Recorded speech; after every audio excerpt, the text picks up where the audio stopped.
Well, hey, what is up? Welcome back to Freed's First Time. I'm Freed, and today I seem to be a glutton for punishment because I'm going through another blind taste test, and now we're heading to the Isle of Skye for the 192-year-old distillery called Talisker.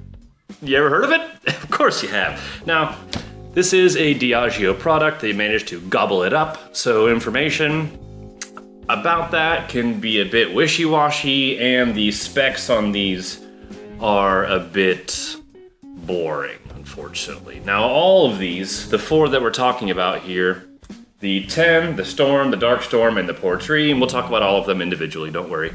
But just to throw out a blanket statement, they're all 45.8% ABV, they are all chill filtered, and they are all colored. Now, questions arise, of course. Why not just add the 0.2% and just completely abolish the need for chill filtration? Answer me that.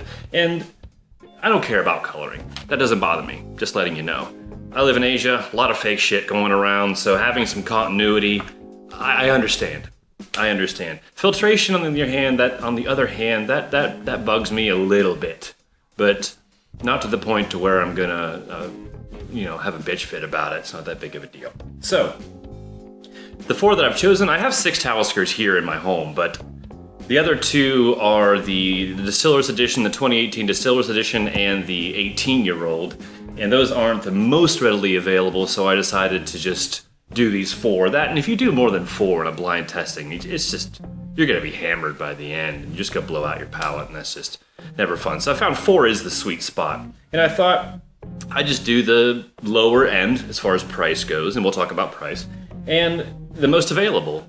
One of them is a bit iffy on the availability front, but we'll talk about that too. So let's go straight into it and talk about the first one, and that is the classic 10-year-old. Now, they have gotten a new pair of clothes, so I still have the old label, but I know that the Storm and the 10 have new labels, and for the Storm, that's freaking great, because it seriously looks like someone with an Epson inkjet made that label, and it's just hideous.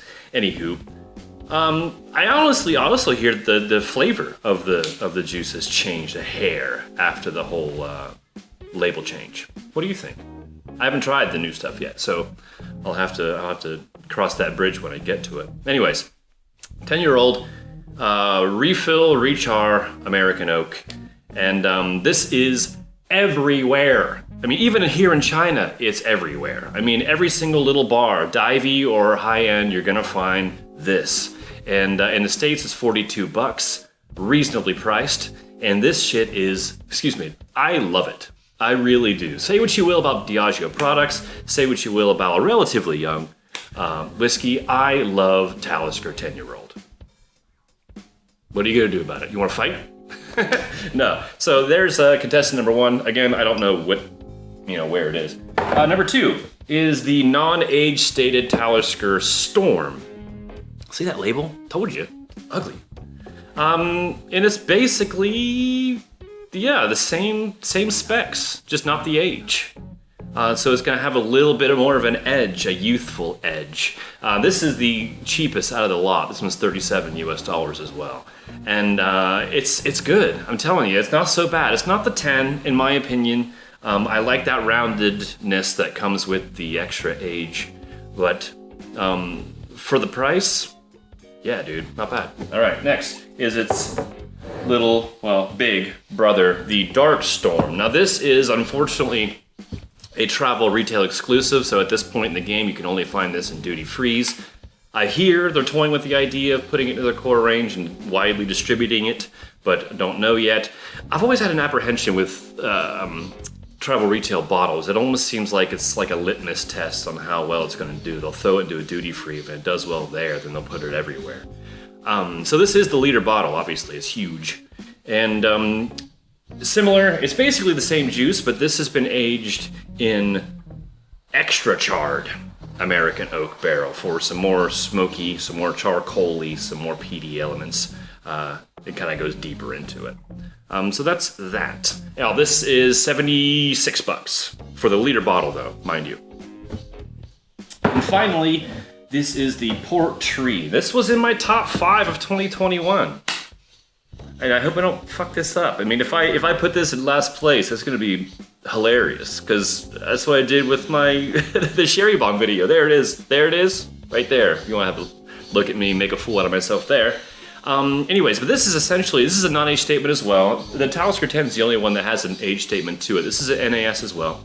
And now, I went to a website called malts.com, which was just clearly a Diageo run website. I mean, they didn't come out outright and say it, but it's either a massive fanboy or girl for Diageo or just, you know, a little sub website that Diageo is running. But it gave me some mixed information. On the bottle, as you can see, it says finished in port barrels. But that website said double maturation in port barrels. And then later on, it went back and said finished. So in typical Diageo style, we're getting a lot of mixed signals, and who the fuck knows. So I'm just gonna go along with what the bottle says and just say that this is essentially the 10-year-old finished in port barrels. I hear it's ruby port, for whatever the record is. Now, I don't know what is what. I mean, there is a little bit of a color discrepancy between the lot, but I don't 100% know. And I'm gonna save you the whole sniffing and slurping and all that kind of stuff. So, and I have all of the answers written down right here. I'm gonna give them all my notes, nosing, tasting, finish, whatnot. I'm gonna give them a shot. I'm gonna see if I can guess what they are. And most importantly, I'm gonna put them into favorites. Which one is my favorite? Which one would I buy if on flavor alone? Oh, sorry, the Portree is $51 US. Sorry about that. So, on flavor and whiff alone, we're gonna see which one comes through. And so, I'm ready to go. So, through the whole editing thing, I'll see you in a few minutes. Well, done is done. Verdicts have been made. Guesses have been laid down. Now, chances are I'm wrong. I usually am. But that's the fun part. What are you gonna do? So this is how it's gonna work. I am going to put the bottles in front of the ones that I guessed. And then I'm gonna look at the results and then rearrange if necessary. But we all know it's gonna be necessary. Okay, so for number one, I think that's the 10-year-old. Number two, I think is the Portree. Number three, I think is the Dark Storm.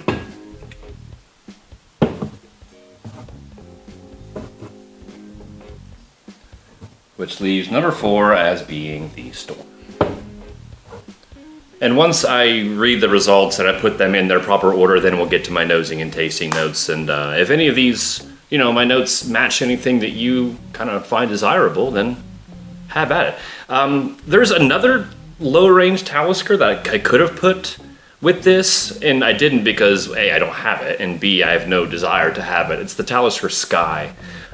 Basically, it's like Talisker Light. I've had a couple of glasses of it. It just didn't have that quintessential oomph that I look for in a Talisker pour. So, if you're looking for a Talisker Light, the Skye is for you. All right. Open the scroll. Hopefully I can read my partner Mary's handwriting. Her handwriting is just notoriously bad.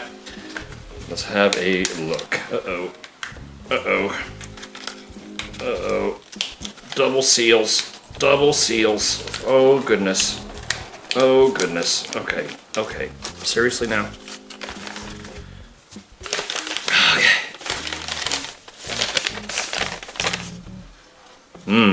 Okay. Okay.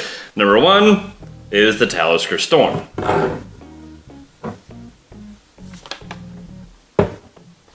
Number two is the Dark Storm. Number three is the Portree. That rhymes. That worked out well. And then number four is the 10-year-old. Okay, so just like typical Freed fashion, wrong on all of them.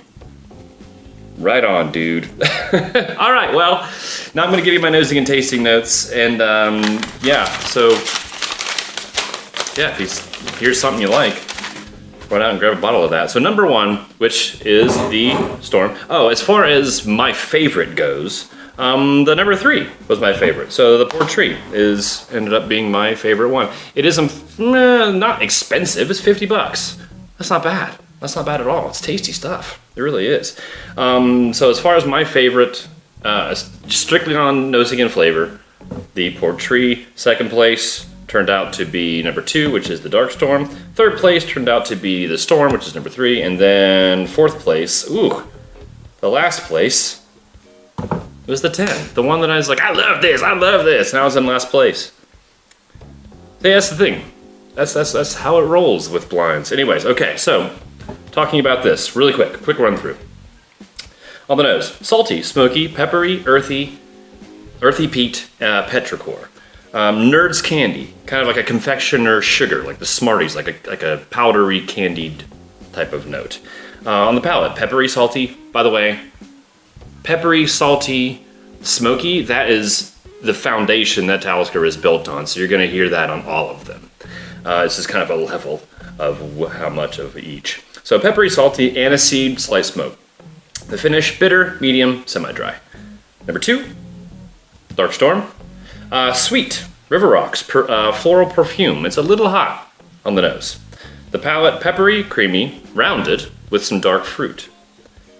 Along with that, peppery, smoky, salty. And on the finish, I would say medium. It's semi-sweet. It's a little bit dry, and I got some milk chocolate there on the very back palate on the end. It was really nice. Number 3, the Portree, aniseed, sweet peat, chili pepper. Not the capsaicin or anything like that, but like a chili pepper flavor. And some really good soy sauce on the nose. On the palate, sharp cheese, sour, like a soury smoke. Like if you took a Sour Patch Kid and did some liquid smoke on it and then ate it that way, it was pretty good. Semi-sweet. And on the finish, medium, bitter, sour, some ash and dying bonfire on the end. And number 4, which is the 10-year-old, on the nose, rubbery sulfur, bouncy ball, rhubarb candy, and it's like if someone tried to make Dr. Pepper at home, if that works out for you. On the palate, I put, bear with me, chicken pot pie.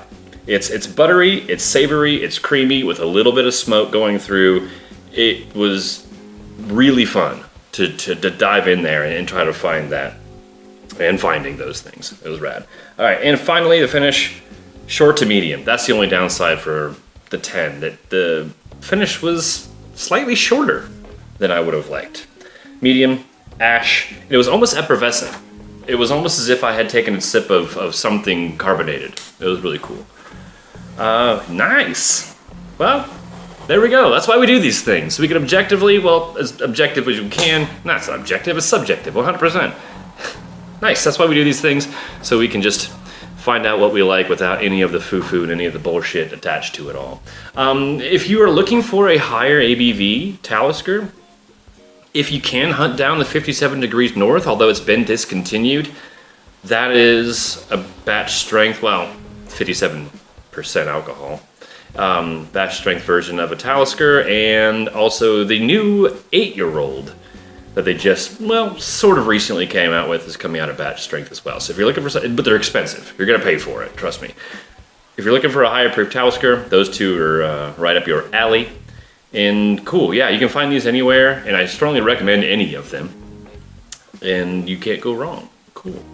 Man. Wrong again. Oh well, that was fun. That was fun. Anyway, thanks for coming by. I really appreciate it. Again, I know there are tons of whiskey tubers out there, and you've chosen to watch me. And that is wonderful. Please like, please subscribe, and we'll see you next time.